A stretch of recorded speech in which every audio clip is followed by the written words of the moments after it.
Magandang araw po mga kababayan. Welcome po sa Pinilakang Lakbay. Ayan, naway safe po ang lahat.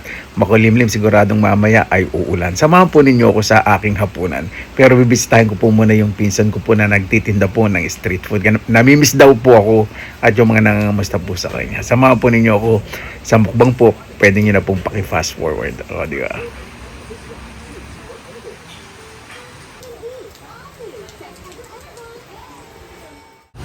Ayan po mga kabayan.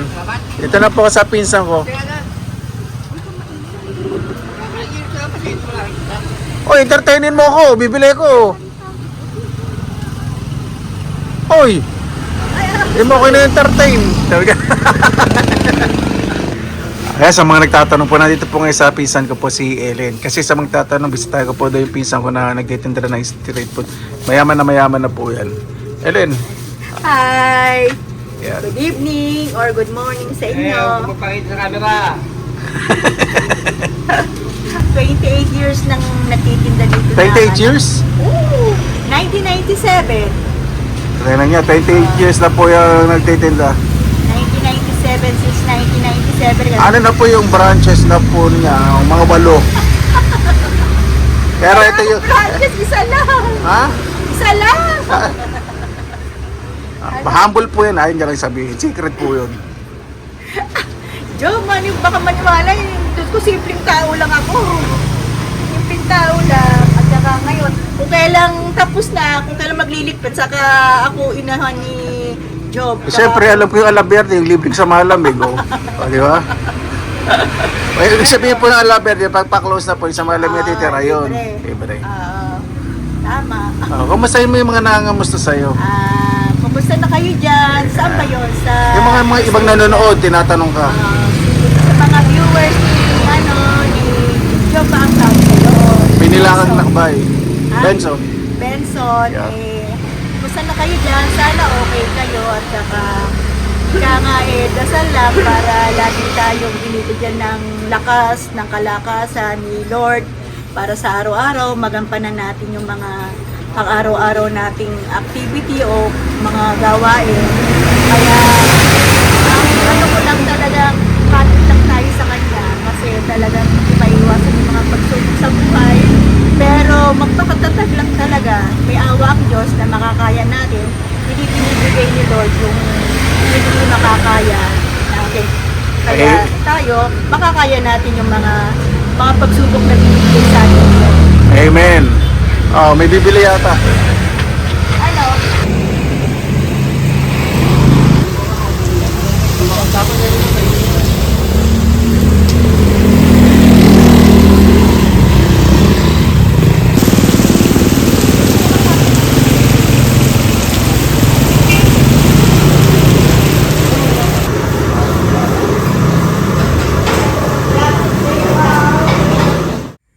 Yan, dito na po tayo sa bahay. Ready na po.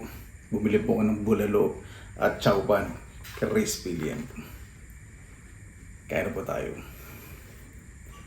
Mabuhay! Lakas ng tama, ano? Bago tayo sa pasalamatan po muna natin ng Panginoon. Panginoon, maraming salamat sa biyayang binigay po sa amin sa araw po na ito. Ang bawat isa po ligtas, lalo na po yung may mga pinagdadaan ng problema at sakit. Gumaling po sana at mabawasan po may bisan ang kanila pong pinagdadaanan. Lalo na po yung malalayo po sa kanilang mga mahal sa buhay, kaligtasan po ang aming hiling. Kayo na po ang bahala po sa amin. Isinusuko na po namin sa inyo lahat. Sa ngalan ni Jesus. Amen. Sada po natin. Tignan natin daw.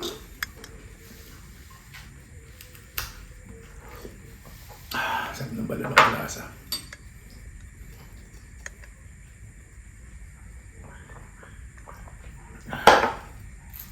Tignan tayo sa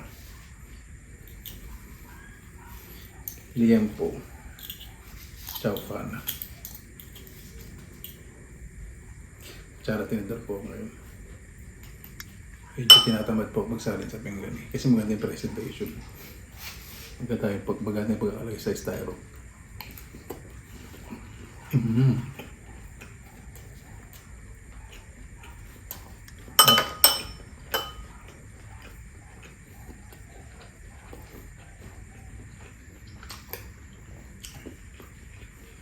Kalamansi, sili, toyo.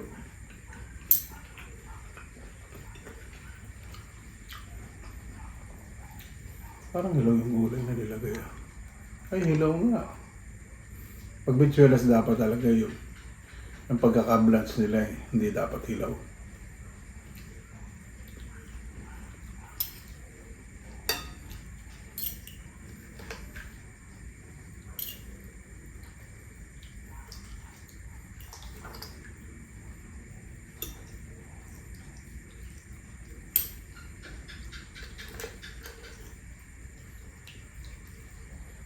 Dapat niluto nila maayos yung bitsuelas. Tapos inepa rin nila. Tapos pag ibablat sila sa mainit pag serve. Hilaw kasi itong bitsuelas to.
Yung style ng luto, bulalo, pero hindi po bulalo yung nakalagay.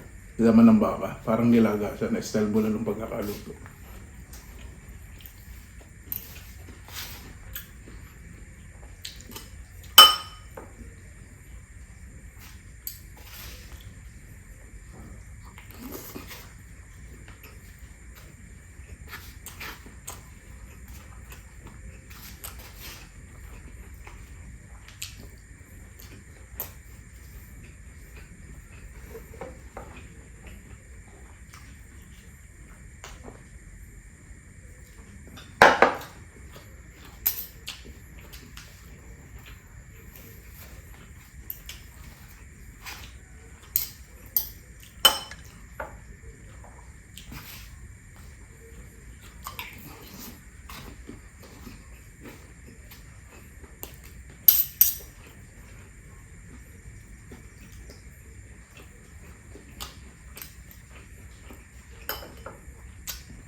Pag humula na ganyan, sarap kumain ng ganito, no?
Marami yung yung fried rice. May itlog na halo sa may mixed vegetables. Sarap.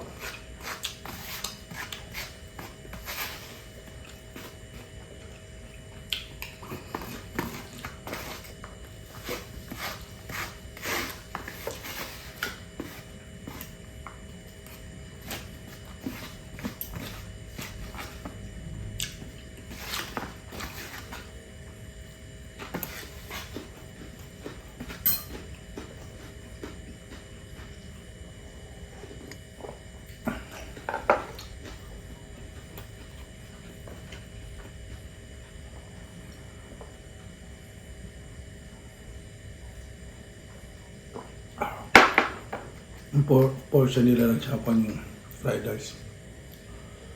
Sarap, madami. Sulit na sulit.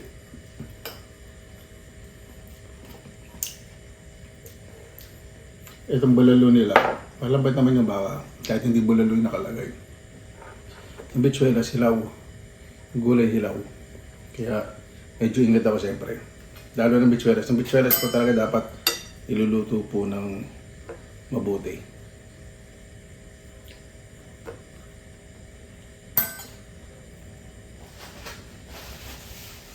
Review-reviewan lang. Pwede naman i-blanch to. Halimbawa, half cook. Tapos pag-serve, saka i-blanch ulit ng sa maluto. Kasi ito hindi po mangunguya as in hilaw. Ayan po. Pero masarap po yung sabaw sa yung karne. Malambot na malambot.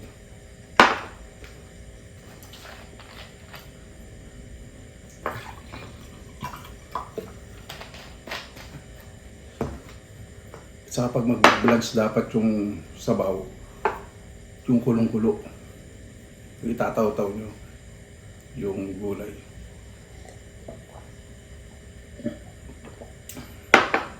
Honest review po yun. Pero in fairness, yung sabaw, karne malambot, sarap. Paano po bago tayo magtapos, pasalamatan po muna natin ang Panginoon. Panginoon, maraming salamat na po sa biyayang binigay po sa amin sa araw ito na yung bawat isa po ligtas.